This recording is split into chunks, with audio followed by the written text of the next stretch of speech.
I think women, as I said the last time, have an intuitive sense. What is intuitive? They have intuition, they have feelings, and they're able to deal in the realm of things that men, especially men like myself, find unexplainable. So Melissa Meirola, as a former profiler, Christine Dunn as a former federal prosecutor, when you hear that, what do you see? So I see somebody who clearly knows how to take advantage of a situation, how to size somebody up and determine, is there a way that I can spot vulnerabilities and that I can use those vulnerabilities and exploit them in some capacity? But I don't hear sincerity behind his words. And so I listen to that and it seems surface and insincere.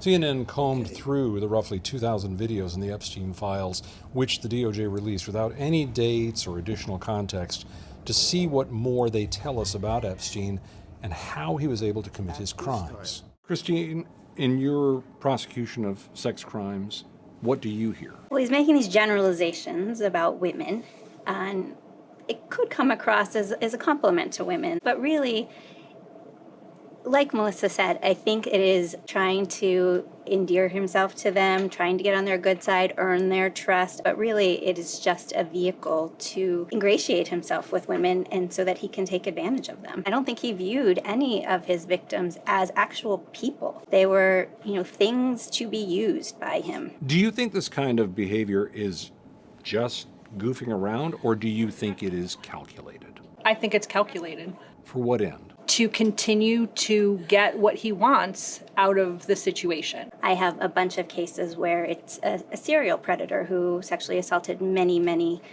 individuals. And what always comes out is people saying, but he seemed so great and he was so nice. He behaved very much like any other trafficker where, he preys on vulnerable individuals and he earns their trust and he escalates over time. And I think that's what you're seeing here. Let's look at some of the lifestyle, this beautiful life, going off to private islands, things like that. To what degree do you think this lavish lifestyle that he exposed people to was also just part of the whole equation? We know that most of his victims were vulnerable individuals. And so they see something like this and they think, this is opportunity for me to get ahead, to have a stable income, to have, a place that I can go. And so it's part of the grooming process. It really is. Absolutely, it's part of the whole equation. This, to me, is what we call impression management. It says, I'm wealthy, I'm well-connected, I have things others don't have. I can provide to you a life of luxury if you come into the inner circle.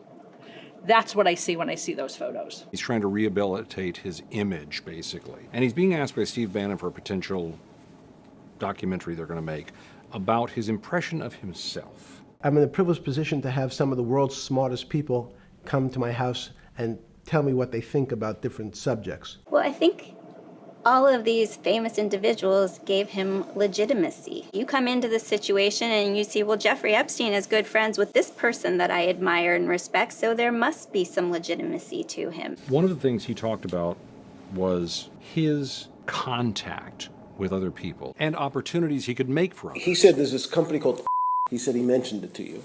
He thinks they'll pay you a couple of $1 million to be on the board. You're going to make a lot of money. You're definitely going to make a lot of money.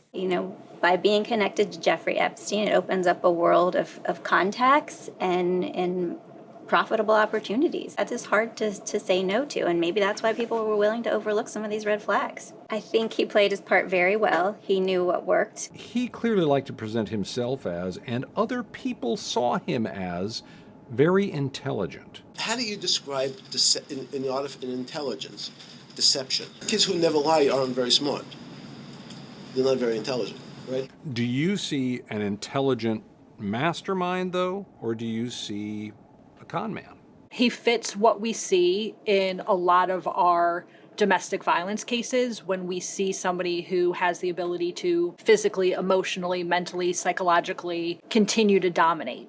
And that's what I think I see with him versus true intelligence. People who are very, very intelligent also have an emotional IQ associated with them, and I don't see that with him. This clip is interesting in that he's placing such value on lying. You know, that deception is something that is to be praised in his world. He lies to people, lies to himself. Just, it's interesting that he values it so much. So in jail, I was in a place what's called the Special Housing Unit, which is for the roughest, toughest, meanest people. They had put me there, they said, for my own protection. And it never struck you about how to end up in a situation like this? No, that would be probably means I would be too self-aware. You're suggesting I was somewhat depressed, and how could this happen to me? I'm not saying depressed. I'm saying a moment of awareness of how could I get myself into this situation? No, I would just say how strange that this happens. Just, it's strange. I mean, he's acting like he's the victim here. Correct, which is not surprising. He's unable to accept blame, unable to feel regret, feel remorse.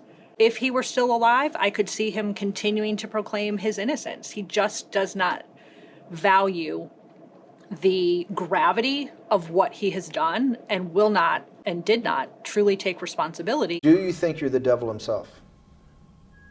No, but I do have a good mirror. It's a serious question. Do you think you're the devil himself? I don't know. Why would you say that? Because you have all the attributes. You're incredibly smart. You remember, the devil is Was somebody the devil knows smart? The devil's brilliant. You read Milton's Paradise Lost. No, the devil scares me. And the fact that he's joking about it and taking it so lightly and I'm the devil, it's disturbing. From an indirect assessment, I see classic traits of narcissistic personality disorder, without a doubt. He was charming, and he was able to give people what they wanted. People were drawn in by that, and they were willing to look the other way. I'm sure that he justified his behavior and downplayed his behavior, and people wanted to believe it so that they could stick around in this Shangri-La that he created. But that sounds like the devil himself, doesn't it? Yes, and in some ways it certainly does. And that is what you have going on and why it went on for so long.